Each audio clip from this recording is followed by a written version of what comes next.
Hey y'all, it's July the 23rd, 2017, and yesterday I was having a conversation late last evening with a homeboy I had from over there in Tasmania, Mr. Maitre Mark.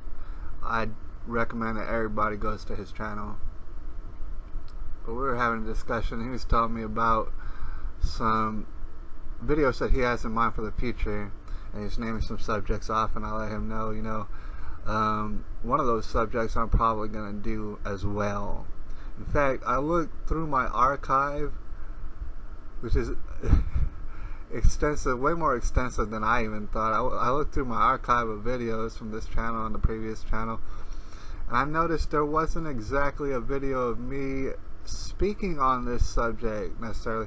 I could have sworn I made one, and assuredly I touched upon it from time to time, but you know what, I didn't see a video about it.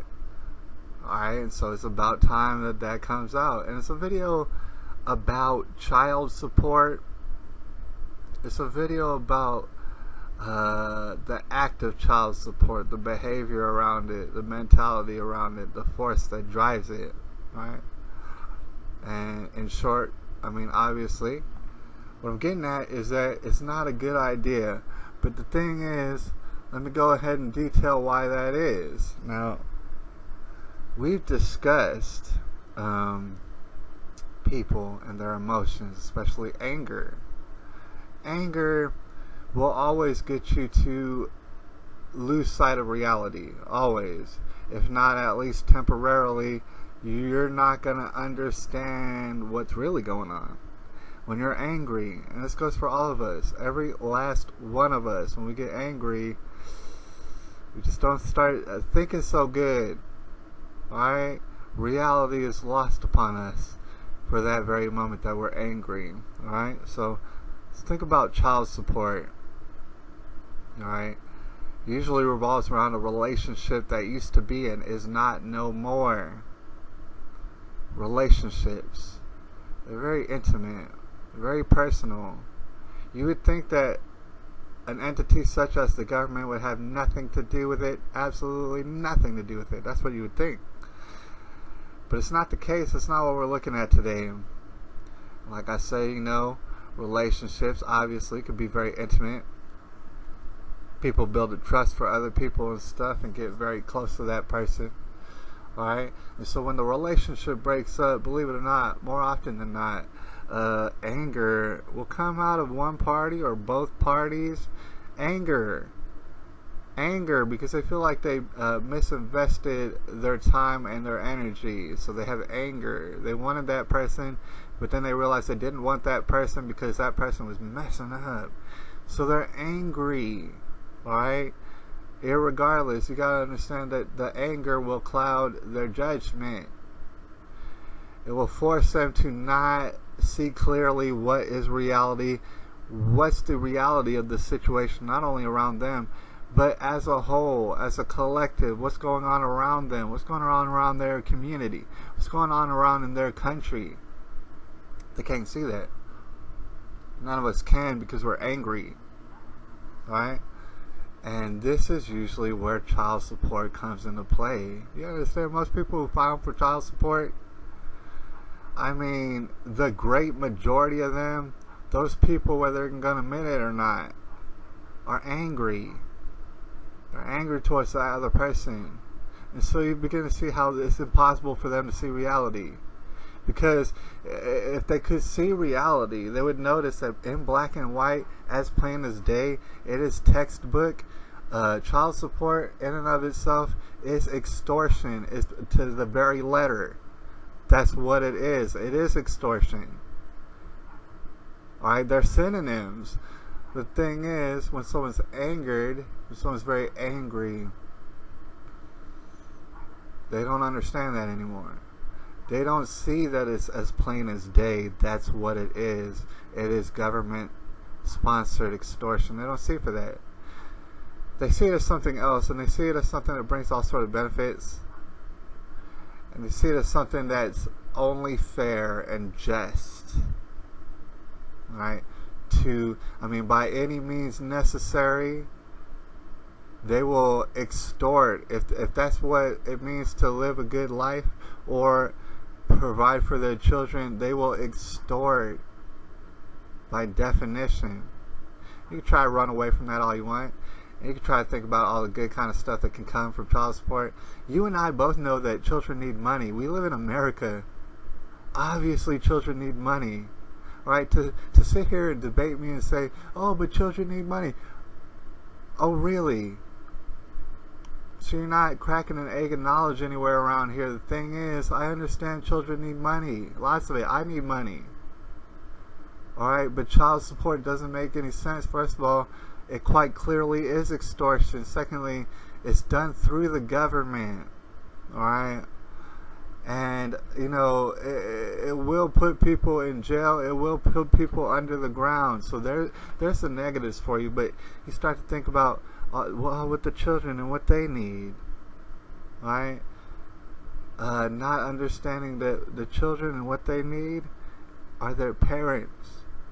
Both of them. Their biological ones. Even if, that biological parent's all wackadoo and going all crazy and needs to be out of their child's life, fine, sure, do that.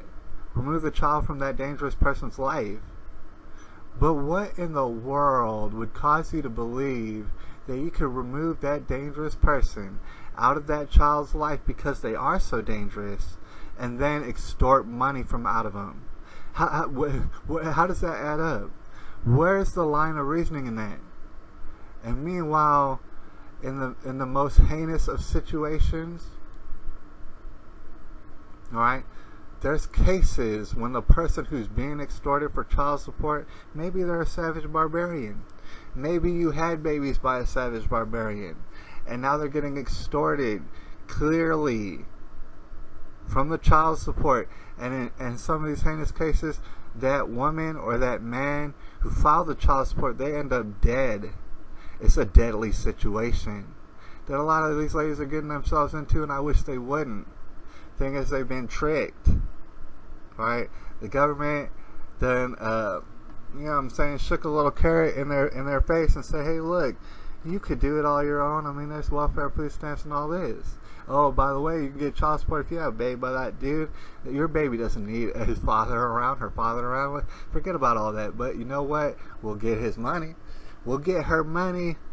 And that's the thing about it. I do want to point out that in general, it is one-sided, being a lady doing it to a man. But that's not always the case. There are many cases when it's a man doing it to a lady. Irregardless is unacceptable, because a child should have their father and mother if their father and mother love them. Alright, that should just be a given. But that's not what's happening. No, instead of a father and mother, the courts decide. The courts who were never there, they decide, you gotta pay this kind of amount of money. And if you pay this kind of amount of money, then your child will grow up nice and proper in a good part of society and stuff, and they don't need you around. Alright, you might see your children, I don't know, once every couple weeks. You might see your child for a couple hours under supervision of a stranger, as if that couldn't be more awkward. You might get this and that, maybe, if we think about it. Other than that, you go to jail. Go to jail or up under the jail. Alright, that's the situation that we're dealing with. So we understand that, this situation, a lot of people come to terms with it. We can't afford it. It doesn't make sense. It is completely backwards. And a lot of people are still going to be out there clinging to this, clinging to the dependency on somebody else, especially the government. And they're going to be like, no, because the children will suffer. They won't get the money. They won't get the money. But the children won't get the money. And it's like, you realize that this was a system that didn't even used to exist. Back before this system of child support and welfare and stuff, before it existed, I wanted you to check out the numbers. People who were having children had like 10 or 12 of them. Right? And they also lived very fulfilled lives, by the way. They didn't have all these health problems and mental health problems that we do. Alright? They had 10 and 12 babies before this welfare, before this child support. So you're going to sit here and tell me that the only way for these children to thrive somehow is if they get a check from somewhere in the mail. Like that makes any sort of sense. Meanwhile, it wasn't never the case before. Alright? Believe it or not, you guys, as terrible as it might sound, about all this mass religion and stuff like that, back before, people's places of worship, whatever they called them, temples, churches, whatever they called them, those temples and churches would tell them, hey, look, don't have sex outside of marriage, right? That's not only immoral, but it's stupid. It's a stupid idea, and you're basically abusing your future children. Don't you do it. Don't you do it. Certain people felt oppressed by that. And then some people said, all right, I won't have sex outside of marriage. They got married, stayed married to that person and had like 10, 12 babies. And other people sat on the sideline and felt offended by that. They felt offended by these places of worship saying, hey, look, don't you have premarital sex. That's terrible. And then, believe it or not, in certain cases, when ladies did have sex outside of marriage, and their guy decided he wasn't all about it and he ran away. First of all, he got away, right? You might think, oh, he got off the hook because he doesn't have to do financially. Dude, he barely had any money. He was pretty much starving himself. He got away, but then again, he doesn't get to see his child, and isn't that a travesty? Right? So imagine a situation back then when the father does somehow run away without getting killed, because the lady's family probably hunt you down, kill you for doing something like that back in the day. Alright, so if he did get away and the lady was there by herself with the child, guess who would take her in and give her what she needs? The church, the temple, the synagogue, whatever you want to call it. They would take in the lady and say, look, a bad thing happened here. We don't agree with this thing. We need to take care of this child. This child needs to be taken care of. You notice how the government had absolutely nothing to do with it. You notice that nobody was going to jail or up under the jail over this situation. You notice that there wasn't men and ladies out there getting all sort of extorted, sometimes savage barbarians, and they go and they murder that lady or they murder that man, and sometimes they murder the child. Alright? A deadly serious situation is what we're describing right now. And meanwhile, for decades and decades and decades and decades, around the world even, this problem keeps perpetuating itself, all on the back of excuses that don't make a lick of sense, dude. That are easily debunked. I'm not the first one to debunk this. Alright, so how long is it going to take for us to figure it out? Something so simple? I don't know, but we're balls deep up in that tribulation, you guys, and I might have to holler at y'all later. It's July the 23rd, 2017.